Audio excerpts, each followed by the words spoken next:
पूज्य नारायण स्वामी बड़े सिद्ध महापुरुष हुए। वो कह रहे हैं कि नाम कैसे आपका निरंतर चलेगा, इसके लिए जिस वाणी से नाम जप कर रहे हो यदि झूठ बोलोगे, अरे आश्चर्य होता है। अगर नाम जप आपको करना है तो पवित्र भोजन होना चाहिए। 2 टाइम भोजन पाना है तो थोड़ा थोड़ा पाओ, पेट ना भरने पाए, ऐसा ना लगने की वजन बढ़ गया है।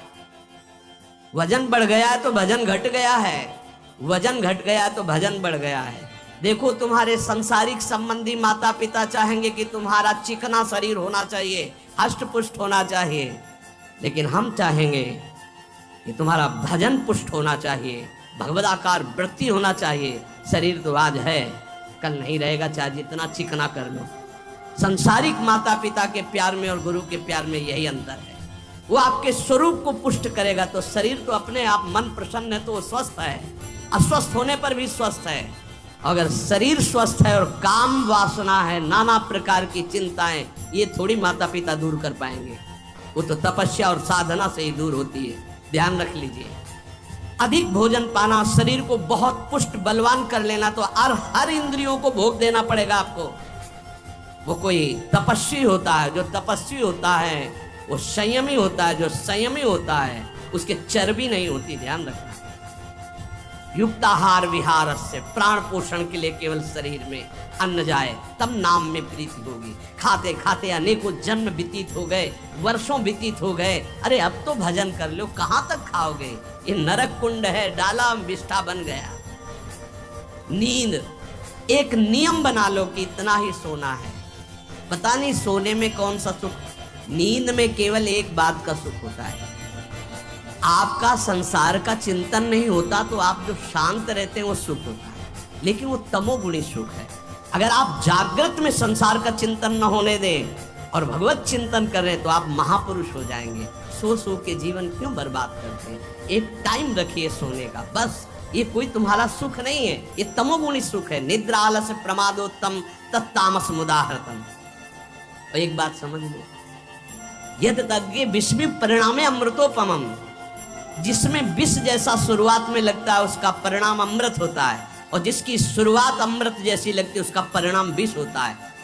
प्रातःकालीन उठ करके सत्संग में आना विष जैसा लगता है, लेकिन उठ के आ रहे हो तो इसका फल अमृत होगा। ब्रह्म मुहूर्त में सो रहे हैं, जीवन बर्बाद कर रहे हैं, अरे ब्रह्म मुहूर्त में उठिए, स्नान कीजिए और सच्चिदानंद भगवान में चित्त को जोड़िए। ये विष जैसा लगता है, परिणाम अमृत जैसा होता है। तीसरा, 24 घंटे में 1 घंटे का तो एकांतवास करना सीख ही लो, चाहे गृहस्थ हो चाहे कोई भी हो। 1 घंटे हमसे कोई बात नहीं करेगा, अपने दरवाजा बंद, थोड़ा 1 घंटे कोई ऐसा समय निकालो जिसमें चित्त को केवल श्री कृष्ण से जोड़ो, प्रियाजों से जोड़ सको। चौथा, विरक्त साधक, तकिया गद्दा, ये सब चीजें अगर लगा के सोओगे तो नाम जप नहीं होगा। देखो, हितधाम में कुशासन और एक ईंट कुशासन के नीचे, सर्दी में ओढ़ने के जो हमारे कंबल थे वो आटे का बोरा, बलराम जी ला के दे। जीवन को यदि आप कसौटी पे नहीं कसेंगे तो भजन नहीं होने वाला। अब तो शरीर रोग से ग्रसित है, अब चाहे जहां रखो चाहे जैसे रखो, प्रिया जो जाए। जब तक हमें भगवदाकार वृत्ति ना हो जाए तब तक विषयों को स्वीकार नहीं। ऐसे हैं साधक, बड़ा सुख मिलता है। एक ऐसे पड़ा हुआ है आसन, उनके कमरे में जाके देखिए, केवल आसन ही है। कितने ऐसे साधक राधा केलकुंज में रहते हैं जिनकी चटाई केवल है, न तकिया है, न गद्दा है, न कुछ। उसी चटाई को ऐसे खड़ा कर दिया, बिछा लिया, बस उसी में पड़े, भोजन मिला, पा लिया, ऐसे रह रहे। कमरे में देखो जाके तो ऐसा लगेगा कि इसमें कोई रहता ही नहीं, कुछ है ही नहीं, केवल चटाई है। तकिया गद्दा विशेष विलासिता की वस्तुएं, तो नाम जप नहीं होने वाला, ध्यान रखना। जहाँ पड़े आराम से नींद आ जाएगी, सो जाएंगे, और जब तो नींद उतनी आएगी जितनी आवश्यकता है। भजन का खजाना तिजोरी में रखें, कभी किसी से बताएं नहीं कि आपका भजन कितने माला कितना होता है। पूज्य नारायण स्वामी जी कह रहे हैं, भजन को खजाने में रखने का मतलब है लूटने वाले डाकू माया भेजती है, काम क्रोध लोभ मोह मद मत्सर आदि, और प्रिय गृहस्थ भगत आदि। कैसे प्रिय स्वामी जी? अब ये सब आप ही कहा है, बहुत बीमार आप देखना कि दूसरे की दुख निवृत्ति करना संत का स्वभाव होता है, पर हम जिस मार्ग के पथिक हैं हमारा कर्तव्य है, हमारे पास हमारे प्रभु के सिवा कोई नहीं, हमारा जो कुछ है वो प्रभु हैं। ए भैया, जैसा श्री जी चाहेंगे वैसा मंगल करें, ये शब्द होना चाहिए, उससे उसका भी मंगल होगा, आपकी भक्ति पुष्ट होगी। कभी भी जो गृहस्थ में भजन करता है, किसी भी तरह का किसी से भी कोई प्रतिग्रह ना ले, नहीं ले लो, ये लो ही बढ़िया रख लो, नहीं महाराज हमारा ये मार्किन का गमछा ही काफी है हमारे लिए, नहीं नहीं ये प्रसाद पर, हाँ इतना किनका दे दीजिए, भगवत प्रसाद ये हमारे लिए पर्याप्त। गृहस्थी में अगर आप भजन करते हैं तो अपने भजन को बचाने के लिए किसी से भी दान पुण्य, किसी का भी बट रहा है वो स्वीकार न करें, किसी से प्रणाम नमस्कार, किसी से अपनी सुविधा सेवा स्वीकार न करें, और जो विरक्त है उसको ध्यान रखना चाहिए कि हमारा जीवन केवल जगत मंगल के लिए विश्वेश्वर भगवान को समर्पित जीवन है, ना हम किसी को शाप दे सकते हैं, ना किसी को वरदान दे सकते हैं। सेवक स्वामी की इच्छा को देखता है, ऐसा ऐसा, हाँ प्रियाजू की जैसी इच्छा नहीं, आप ऐसा नहीं, प्रियाजू का जैसा, बस जबान से कभी ना किसी के प्रति शाप का, और ना हरिराम व्यास जी ने कहा है कि शाप और वरदान हमारे स्वामी की, तो हमें हर बार में यही बोलना है, जैसी प्रियाजू की इच्छा, जैसी श्यामाजू की इच्छा। नहीं आप कुछ कह दीजिए तो राधा राधा राधा, नहीं कैसे मंगल होगा, आशीर्वाद दीजिए राधा राधा राधा, बहुत संभाल के। महात्माओं को इस बात में सावधान रखना चाहिए कि ये माया ममता का रूप धारण करके तुम्हारी तिजोरी को खाली कर देगी।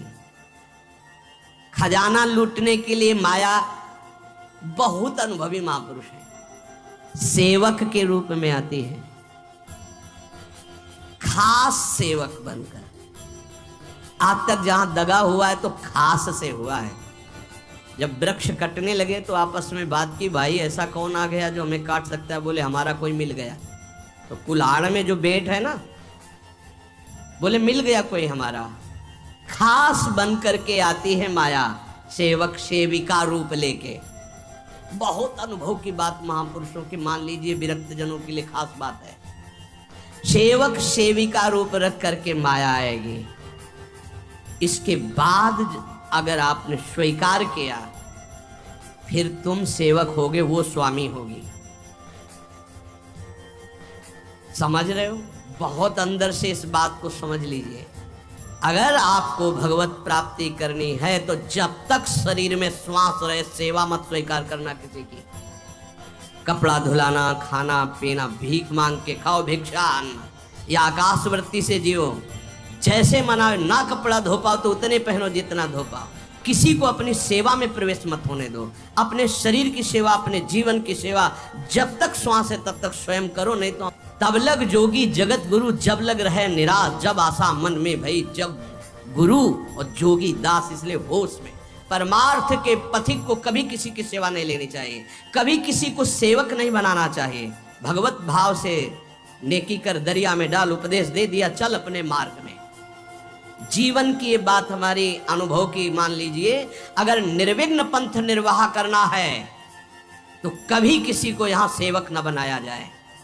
सेवक सेविका के रूप में स्वीकार करने वाले साधु का हृदय आग की तरह जलने लगता है। जो जिंदगी भर निश्चिंत और निर्भय रहा, उसे भयभीत और चिंता युक्त होना पड़ता है। अपने भजन को खास तिजोरी में रखे, अपने में जो सिद्धियां जागृत हो कभी प्रकट न होने दे, उनका कभी प्रयोग न करे। एक एक शब्द पर ध्यान देना, उसी को भगवत प्राप्ति होती है जो अपनी सिद्धि को प्रकाशित नहीं करता। ये माया त्रिशंकु की तरह लटका देती है, न स्वर्ग में न भूमि में। देखो सेवक जी महाराज कहते ऐसे न वैसे रहे मजरे ढो पाछलियो जो करी निर्भाषित, न परमार्थ के न व्यवहार के। ये गांठ बांध लो, हाथ जोड़ के कह रहा हूं, सेवा के भाव से माया प्रवेश करती है और स्वामी भाव को रौंद करके सेवक बना लेती है। फिर जैसा चाहती वैसा नाच नचाती है, कोई भी हो। इसलिए होश में, यदि भगवत मार्ग में चले हो तो कष्ट सहो, शरीर की स्वयं सेवा करो। सौभाग्य मत मनाओ कि कोई तुम्हारी सेवा कर रहा है, दुर्भाग्य है जो तुम सेवा ले रहे हो। हाँ, अब शरीर इस काबिल नहीं तो श्री जी जैसा जाने वैसा। जब तक पानी उठा के पीने लायक हो तो किसी से पानी मत मांगना, किसी को अपना मत बना लेना। जब तक भगवत साक्षात्कार ना हो किसी को शिष्यत्व में मत स्वीकार कर लेना, नहीं तो बात समझ लेना, आगे खुद आपको समझ में आ जाएगा। किसी भी तरह से अपनी तिजोरी को ना खुलने देना तो भगवत साक्षात्कार हो जाएगा। बोले नहीं हमारा तो परहित की भावना और प्रचार करना है, तो है क्या तुम्हारे पास प्रचार करने के लिए? परहित की भावना के लिए है क्या तुम्हारे पास? जब तक सर्वत्र श्री कृष्ण का अनुभव नहीं हो जाता तब तक उसमें कोई सामर्थ्य नहीं होती, और जब सर्वत्र वासुदेव का अनुभव करता है तो उद्धार किसका करना है? विचार करके देख लीजिए। फिर वो स्वांता सुखाए तुलसी रघुनाथ गाता। इसलिए भजन के खजाने को बचा के रखो। रूखा सूखा टुकड़ा खा करके गंगा जल यमुना जल का आचमन करके जीना सीखो। अच्छे अच्छे पदार्थ सामने होने पर वही पदार्थ स्वीकार करो जिससे तुम्हारी जिह्वा रुचि ना कर पावे। ये दुष्ट है, इस दुष्ट को दंड दो। नारायण स्वामी जी ने कहा है, आगे हमने कल चिंतन में पढ़ा था, कह रहे हैं कि हमने इसको कैसे वश में किया। जहाँ गरम जलेबी बनती थी वहाँ खड़े हो जाते थे, कहते देखो कितनी बड़ी हाल, नहीं मिलेगी तुझे, चलो। पूरी बाजार में घुमाते थे और कहीं भी इसको नहीं, और अगर संयोग वसात मिल जाती थी तो गंगा जल में फेंक देते थे। हरिद्वार में नारायण स्वामी जी गंगा जल में फेंक देते। हाँ बहुत बढ़िया बेटी, ये ले। अपने हृदय को पावन रखने के लिए इसी जन्म में भगवत प्राप्ति के लिए आहार को सुधारा जाए और निरंतर नाम जपने का अभ्यास किया जाए।